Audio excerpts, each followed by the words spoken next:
Assalamualaikum warahmatullahi wabarakatuh. Hai Sobat Horor, kali ini aku bakal ngelanjutin cerita dari Wahyu Aryan PN underscore yang berjudul Misteri Tewasnya 3 Bocah di Waduk Bekas Galian Kardoyo. Gak usah basa-basi lagi, langsung aja kita mulai. Sudut pandang aib. Sesaat setelah aku sadar, aku sholat isya dan makan malam sebelum akhirnya tidur.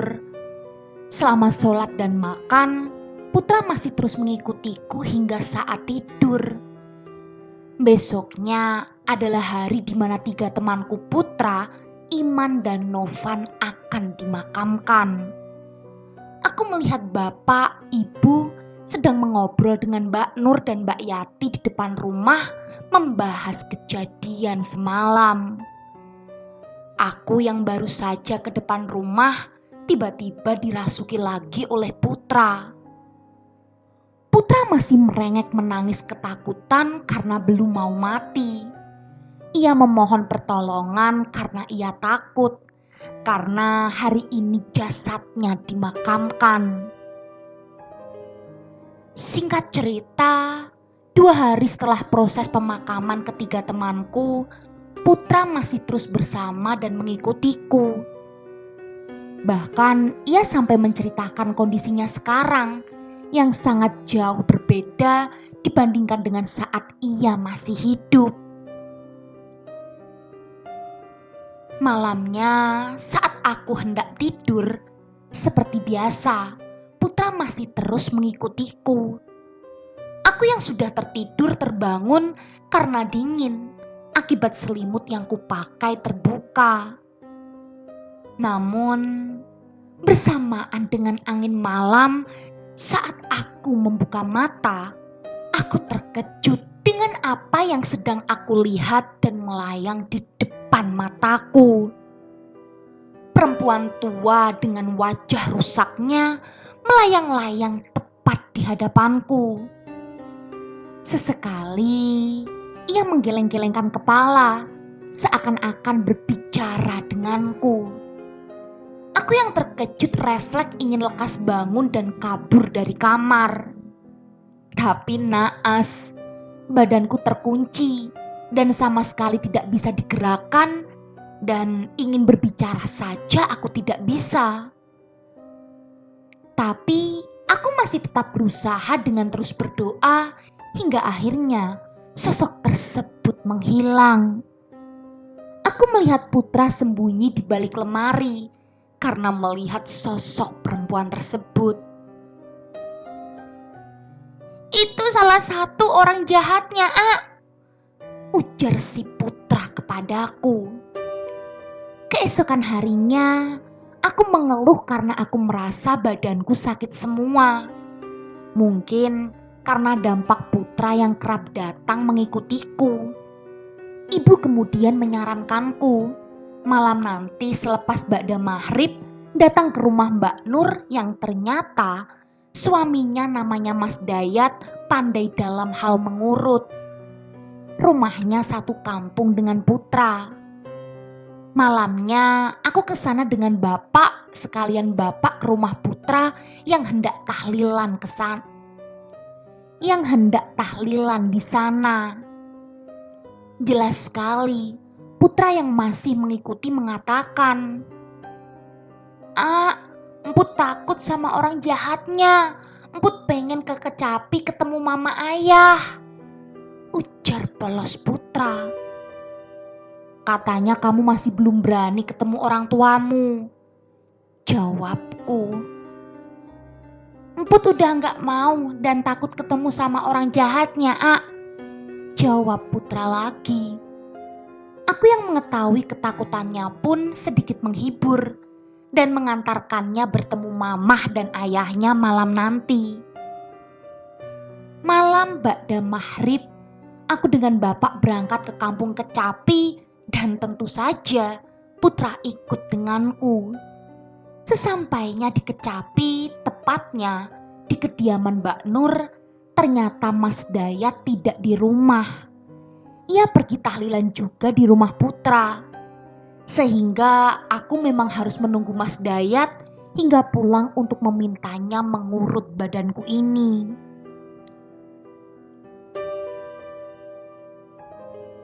Rumahnya Mbak Nur ini tepat bersebelahan dengan rumah Putra. Tapi tahlilannya dilakukan di rumah nenek Putra yang tak jauh juga dari sini. Di rumah Mbak Nur menyarankanku untuk bertemu dengan tetangganya yang bernama Indo. Aku memanggilnya Bang Indo. Menurut penjelasan Mbak Nur, Bang Indo ini indigo, sehingga ia banyak memahami soal hal-hal gaib. Dari sini Mbak Nur keluar rumah dengan maksud memanggilkan Bang Indo untuk menemuiku. Singkat cerita, Bang Indo sudah di rumah Mbak Nur. Aku langsung menceritakan kronologi sejak awal bagaimana Putra datang kepadaku. Putra ini katanya takut sama orang jahat, ujar bapak menambahi ucapanku. Bang Indo tampak memejamkan mata dan komat kamit. Entah apa yang dilakukannya. Tak lama Bang Indo membuka matanya lagi. Ternyata ia sedang menerawang mengenai masalah ini. Saya merasakan ada sesuatu yang tidak wajar. Ada sosok atau makhluk yang memiliki aura jahat yang menyebabkan Putra dan 2 temannya meninggal. Ucap Bang Indo singkat. Sosok jahat ini hanya mengincar anak pertama saja. Kenapa saya bilang hanya anak pertama saja? Sedangkan Novan bukan merupakan anak pertama. Novan adalah anak kedua, sehingga hanya jasadnya Novan yang muncul dan mengambang di permukaan. Mereka ke waduk bukan untuk pertama kalinya. Waktu kejadian kemarin, itu kali kedua mereka ke sana. Sosok jahat itu sudah mengincar mereka bertiga sejak kali pertama mereka ke sana. Dan barulah di kali kedua mereka ke sana. Sosok jahat itu baru mengambil mereka bertiga. Ujar Bang Indo menjelaskan. Lalu tujuan Putra datang kepadaku apa, Bang? Tanyaku. Dia ingin minta tolong, Dek. Jawabnya. Sejak sore tadi Putra ingin sekali bertemu dengan orang tuanya. Dia ingin meminta maaf dan ngomong bahwa ia ketakutan karena sosok jahat ini. Ucapku. Kalau sudah gini bagaimana? Tambah bapakku. Ini malah bagus. Saya minta tolong nanti bapak setelah tahlil beritahu ke orang tuanya. Dan jangan ada orang lain yang tahu. Ujar Bang Indo. Setelah percakapan ini, bapak pamit berangkat tahlilan. Sebelum ke sana, bapak mengantarkanku ke rumah bibiku yang hanya selisih beberapa rumah dari sana. Aku akan menunggu bapak di rumah bibi. Dan sampai sekarang, aku belum tahu persis seperti apa saja sosok jahat yang dimaksud Putra. Apa hanya nenek yang mendatangiku kemarin? Atau ada lagi? Singkat cerita, bapak sudah kembali lagi ke rumah bibi setelah tahlilan selesai.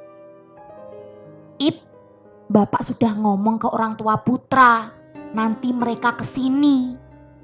Ucap bapak saat baru masuk ke rumah bibi. Tak lama orang tua Putra datang.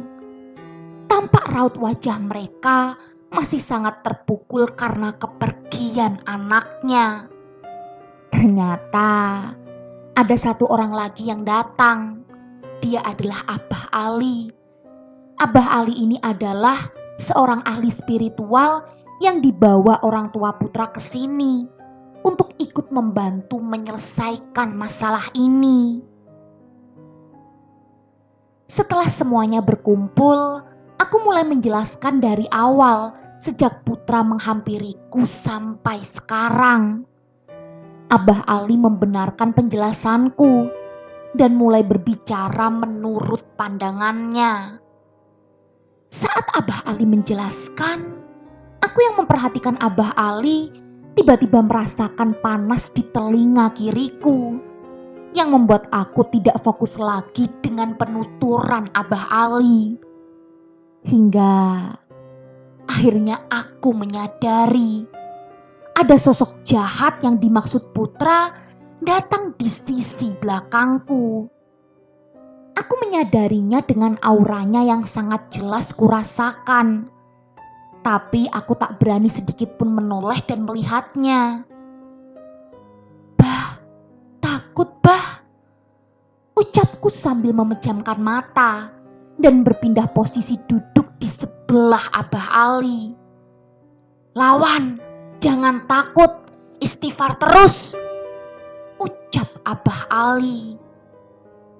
Setelah itu aku mulai membuka mataku lagi dan betapa terkejutnya aku dengan apa yang aku lihat dengan kedua mataku ini.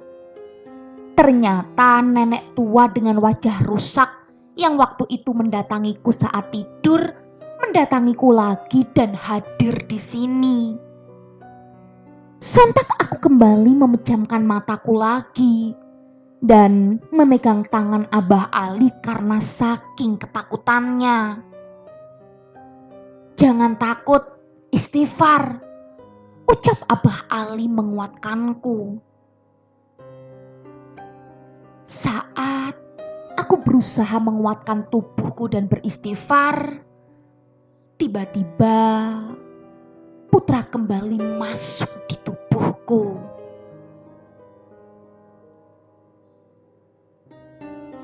Sudut pandang aib selesai sampai di sini. Nah sobat horor, setelah ini kita dari sudut pandang Abah Ali ya. Oke, next.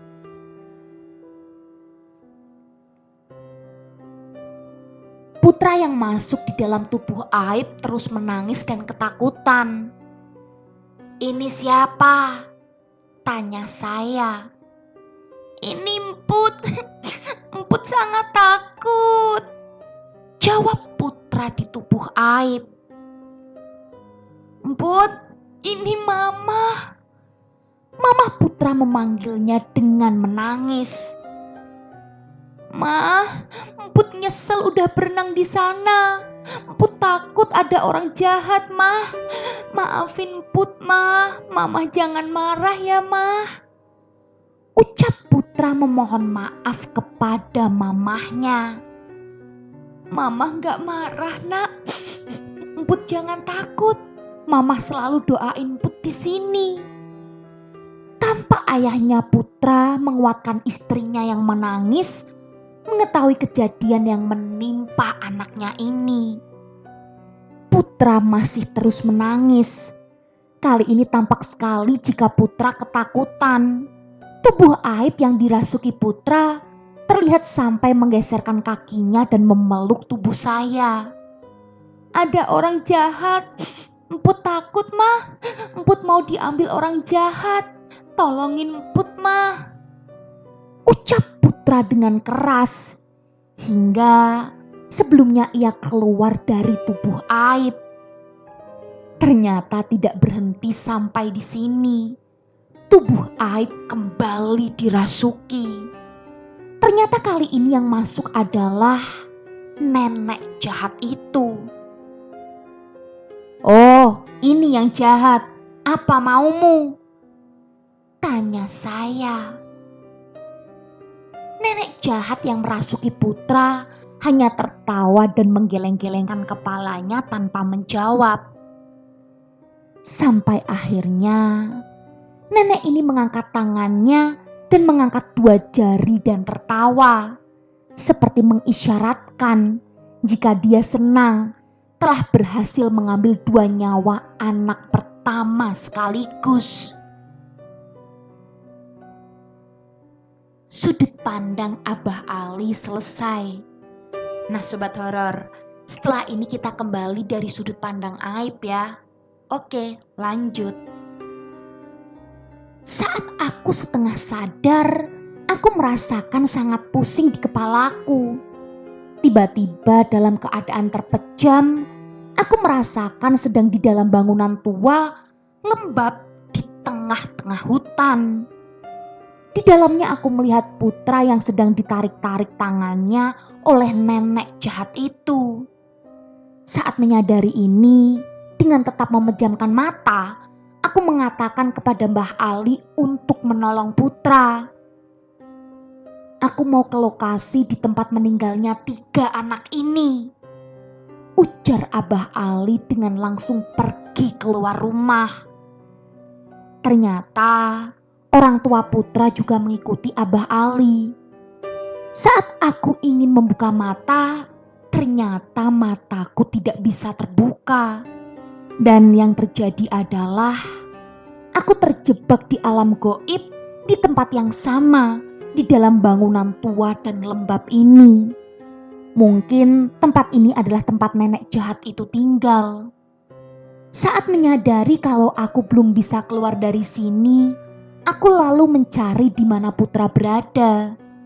Saat sudah mengetahui keberadaan putra, aku mencoba mendekatinya. Tampak sekali dia sedang berpegangan di suatu tiang di sana dengan satu tangan. Sementara tangan yang satunya lagi sedang ditarik-tarik oleh nenek jahat itu. Aku bingung harus melakukan apa. Aku hanya bisa merapalkan doa yang aku bisa. Namun, bukannya pergi, nenek jahat itu justru menertawakanku dan mengatakan, "Jangan ikut campur, nak."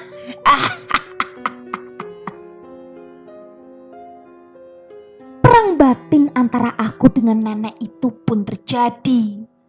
Di sisi lain, aku masih juga bisa berkomunikasi dengan bapak dan bibi. "Pak, Bi, Aib lemes, tolong." Ucapku pelan karena aku merasa lemas dan kelelahan. Setelah aku mengatakan demikian, bapak keluar rumah memanggil Bang Indo lagi untuk datang membantuku di sini. Saat Bang Indo datang, aku bisa merasakan keberadaan Bang Indo. Saat Bang Indo datang, ia mulai membantu dan membisikiku, "Jangan takut dengan yang ada di sana. Lawan dengan doa dan dengan hati yang yakin. Jangan ragu-ragu." Dengan yakin, aku mendekati putra yang masih ditarik-tarik oleh nenek jahat itu. Aku merapalkan doa yang aku bisa dan lagi-lagi nenek itu hanya menertawakanku. Tapi aku tidak habis akal. Aku mulai mengumandangkan azan agar nenek jahat itu melemah. Dan ternyata benar, nenek jahat itu terlihat kesakitan hingga akhirnya melepaskan tangannya yang menarik-narik tangan putra.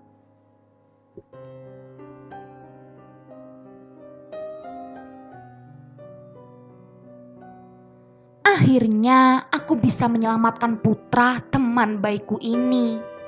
Saat aku berhasil menyelamatkannya, yang aku lihat adalah putra ini seperti pingsan dan tertidur di suatu tempat yang sulit aku jelaskan.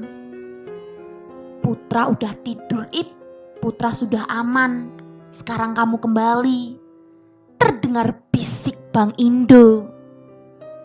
Saat aku berusaha keluar dari sana, ternyata nenek jahat itu mengejar dan menahanku. Dari sini aku tersadar jika nenek ini adalah seorang ratu di bangsanya sini. Karena di sini aku melihat ribuan pasukan berwarna hitam dan sangat sulit dijelaskan bentuknya. Jelas sekali nenek jahat ini tampak dendam kepadaku karena berusaha mencampuri urusannya. Tampak di antara ribuan pasukannya itu memanggul keranda yang mengisyaratkan aku harus mati di sini. Aku yang merasa tak akan sanggup menghadapi ribuan demit ini pun berlari sambil berusaha kembali ke ragaku di rumah bibiku. Saat aku berlari, Aku dikagetkan dengan sebuah tempat yang di dalamnya berisi anak kecil yang sedang duduk dan memelas. Mungkin mereka juga merupakan korban dari nenek jahat tadi. Tapi di sini aku pastikan tidak ada Iman dan juga Novan di sana. Tanpa sadar, langkahku kembali ke tempat awal, tempat di mana ribuan pasukan nenek itu berada. Tenangkan dirimu, abang yakin kamu bisa. Kamu terus berdoa sebisamu dan beristighfar yang keras di hadapan mereka. Bisikan Bang Indo yang terdengar di telingaku lagi. Dengan yakin dan suara keras, aku kembali merapalkan doa dan melantunkan azan, seperti saat aku melemahkan nenek tadi. Dan benar saja, saran dari Bang Indo berhasil. Mereka melemah dan terlihat tersiksa saat aku melantunkan azan yang sangat keras di sana. Melihat mereka kesakitan, ini adalah kesempatanku untuk pergi dari sini. Dengan cepat dan bergegas, aku berlari kabur dari tempat ini. Tapi aku bingung, kemana aku harus berlari? Semua terlihat gelap dan tidak terlihat. Hingga akhirnya aku melihat ada cahaya di antara kegelapan. Dengan cepat aku ke sana. Ternyata ini adalah upaya Bang Indo membantuku untuk keluar dari sini. Akhirnya aku membuka mata dan kembali ke ragaku lagi. Dan aku melihat jam ternyata hampir jam 12 malam. Ternyata cukup lama aku dalam keadaan tadi. Setelah kesadaranku pulih, aku sholat isya dan pulang ke rumah. Bapak mengajak Bang Indo untuk ikut menginap di rumahku karena khawatir ada apa-apa terjadi lagi setelah ini. Malamnya saat tidur, aku masih sangat merasakan aura keberadaan nenek jahat itu. Tidurku tak nyenyak. Singkat cerita, besok paginya saat hendak sarapan, tiba-tiba aku pingsan.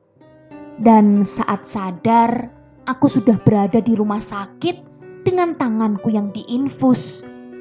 Aku dirawat karena kejadian semalam. Mungkin tenagaku terkuras habis, sehingga menyebabkan aku dirawat seperti ini.